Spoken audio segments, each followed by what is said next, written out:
Today will start the verb. देखिए बेटा हम आज आपका वर्ब स्टार्ट कराने जा रहे हैं। इससे पहले वाले आपके वीडियो में मैंने वर्ब समझाया था, all doing words are called verb या ऑल से सम एक्शंस कॉल्ड वर्ब। देखिए कुछ जो वर्ब्स होते हैं, जो एक्शन शो करते हैं, काम शो करते हैं, वो वर्ब कहलाते हैं। जैसे कि अभी मैं आपको पढ़ा रही हूँ और आप पढ़ रहे हैं। Teach and study is also related to verb, यानी कि पढ़ना और पढ़ाना भी आपका स्टडी वर्ड और टीच वर्ड भी आपका वर्ब ही है। इसी के साथ साथ बेटा आपने देखा, मैंने आपको बताया था लास्ट वीडियो में कि कम, गो, वेंट, गॉन, ये सब सारी वर्ब्स जो है वो आपकी वर्ब में ही आती है, क्योंकि इसमें कुछ ना कुछ वर्क हो रहा है। स्लीप भी हमारी वर्ब ही है, जैसे कुछ ना कुछ वर्क हो रहा है, तो उस कंडीशन में सारे वर्ड्स हमारे वर्ब में आते हैं। इसलिए सिंपल सी डेफिनेशन जिसलिए डिफाइन की गई है, all doing words are called verb, यानी जितने काम वाले शब्द है वो हमारे वर्ब कहलाते हैं। फिर हम आते देखिए वर्ब एक्सिलरीज। एक्सिलरीज में देखिए ऑक्सिलरीज में क्या होता है कि ऑक्सिलरीज वर्ब कुछ ऐसे वर्ड्स होते हैं सिर्फ वो वर्क नहीं करते हैं, वो वर्क नहीं करते, वो वर्ब के साथ कुछ आते हैं। जिससे आपको ये डिफाइन करते हैं this is related to verb, present, past और फ्यूचर। साथ ही साथ ये भी डिफाइन करते हैं ये सेंटेंस जो है आपका प्रेजेंट को शो कर रहा है, पास्ट को शो कर रहा है कि फ्यूचर को शो कर रहा है।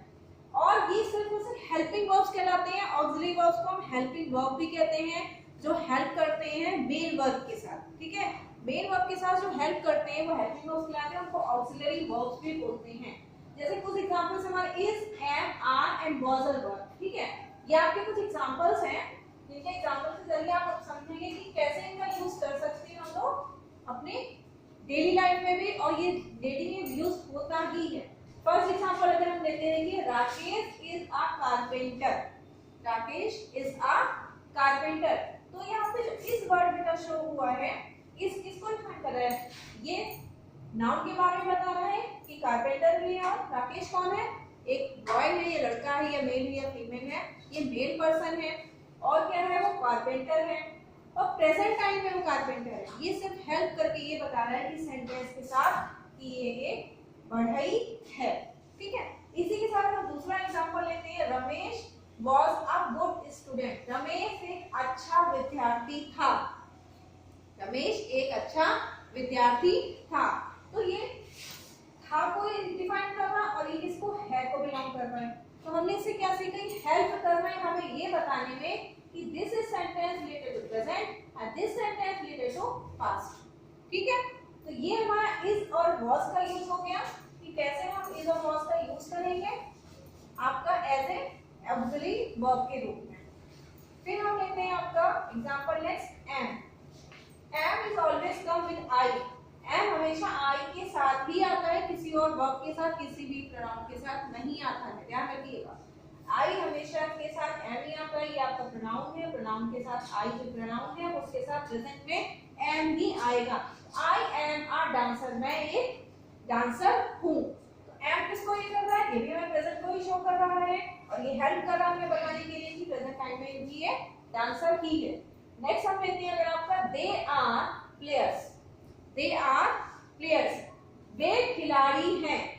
वे खिलाड़ी हैं।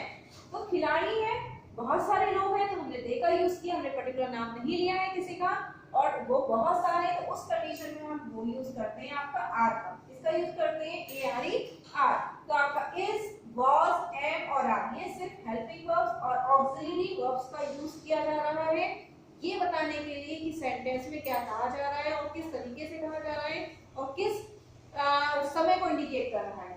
फिर हम लेते हैं example, we were going to market. हम बाजार जा रहे थे। हम बाजार जा रहे थे, यानी कि ये कब की बात की जा रही है? पास्ट की बात की जा रही है। तो थोड़ा सा इसमें टेंस का भी यूज होता है।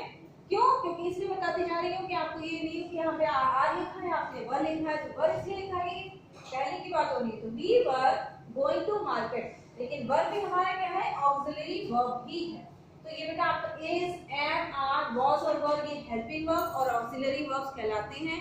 ये सिर्फ ये बताते हैं कि जो कुछ भी है वो किस कंडीशन में और क्या काम कर रहा है। ठीक है, फिर बेटा कुछ एग्जांपल्स और ऑक्सिलरी वर्ब्स के हैं हमारे, वो है हमारे हैज, हैव और हैड। ये भी बहुत इंपॉर्टेंट है आपके लिए। हैज, हैव, हैव का यूज हम कैसे करते हैं सीखते हैं हम आपका। Has, have, had. देखिए सबसे पहले आप ये समझ लीजिए, जब सब्जेक्ट हमारा आई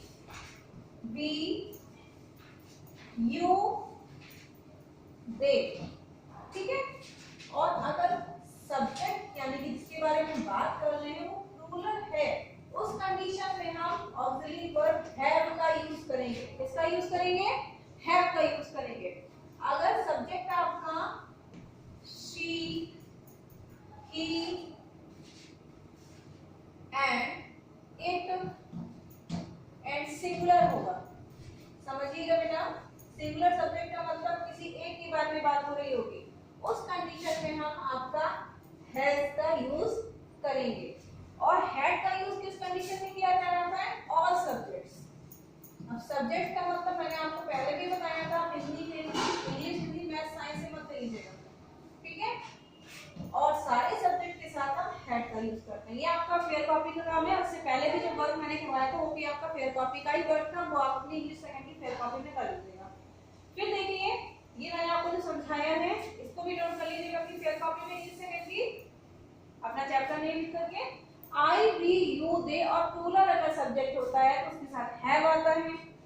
ही, शी, इट सिंगुलर सब्जेक्ट होता है तो उसके साथ हैज आता है।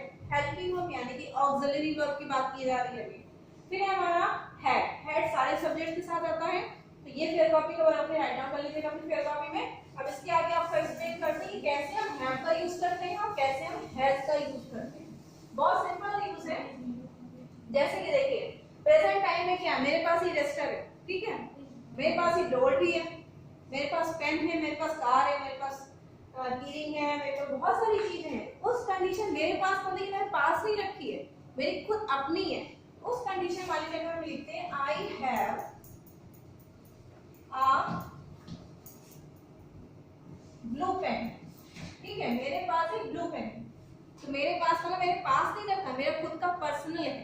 तो ये हैव किसको इंडिकेट करता है कि आपके खुद के पास कोई चीज है, उसके बारे में आप बता रहे, वो भी प्रेजेंट की बात की जा रही है कि मेरे पास पेन है, यानी कि अभी भी है।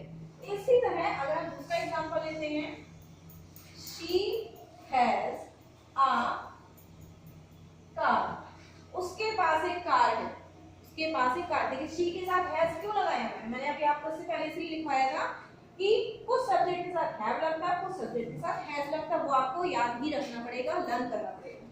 साथ ही साथ देखिए लिखा है she has a car, उसके पास एक कार है, भी उसके पास यानी कोई लड़की की बात हो रही है, किसी का यूज किया गया, हम यहाँ पे he भी यूज करते हैं तो भी आपका has ही रहेगा, क्योंकि according to rule he, she, it and a singular subject we used has, and I, we, you, they with plural subject we used have। तो ऑक्सिलरी वर्ब्स में I, we, you, they और plural subject के साथ आपका have use होगा, और he, she, it और singular subject के साथ हमारा has यूज होगा।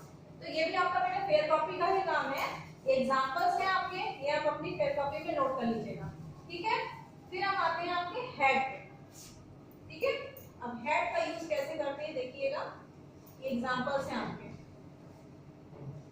थर्ड, इन्हीं का एग्जांपल हम लेते हैं। हम अगर यहाँ पे ये लिखें I had a blue pen, कभी कभी क्या होता है आपका पेन पेंसिल कुछ ना कुछ गुम हो जाती है, तो हम किसी से बोलते नहीं अभी तो था, अभी अभी था, अभी गायब हो गया। उस कंडीशन में बोले I had a blue pen, मेरे पास एक ब्लू पेन था, ठीक है। तो आपने ये देखा, मैंने यहाँ पे लिखा I have a blue pen, मेरे पास एक पेन है, इसमें क्या लिखा है I had a blue pen, मेरे पास एक पेन था। तो ये ऑक्सिलरी वर्ब्स यूज करती है पास्ट के लिए कि हमारे पास पहले कुछ था अब नहीं है। Just like one more example, इसी को हम बेटा लेते हैं, हम बी की जगह शी यूज कर ले रहे हैं। शी हैज अ कार, उसके पास एक कार है, उसके पास एक कार है। तो यहाँ पे अभी शी का यूज किया था, अब इसी का हम यहाँ पे हैड यूज करना है, हैज की जगह हमने हैड यूज किया। हम बोलेंगे उसके पास एक कार थी, मतलब अब नहीं है, क्या था पहले थी लेकिन अब प्रेजेंट टाइम में नहीं है। इस कंडीशन में आपके have, has, had and had, ये सारे हमारे ऑक्सिलरी वर्ब्स होते हैं। ये सिर्फ ये डिफाइन करते हैं कि आपकी पॉजिटिव चीजें, पॉजिटिव यानी कि आपके पास खुद की है, उस कंडीशन में इन वर्ड्स का यूज किया जाता है। आई थिंक अब बेटा आपको अच्छे से क्लियर हो गया होगा। अगर फिर भी कुछ समझ में नहीं आता है तो अपने आप व्हाट्सएप पे पूछ सकते हैं, और जैसा वर्क आपको अभी ब्लैक बोर्ड पे करवाया गया था एज इट इज आपको अपनी फेयर कॉपी में करना है। Thank you class.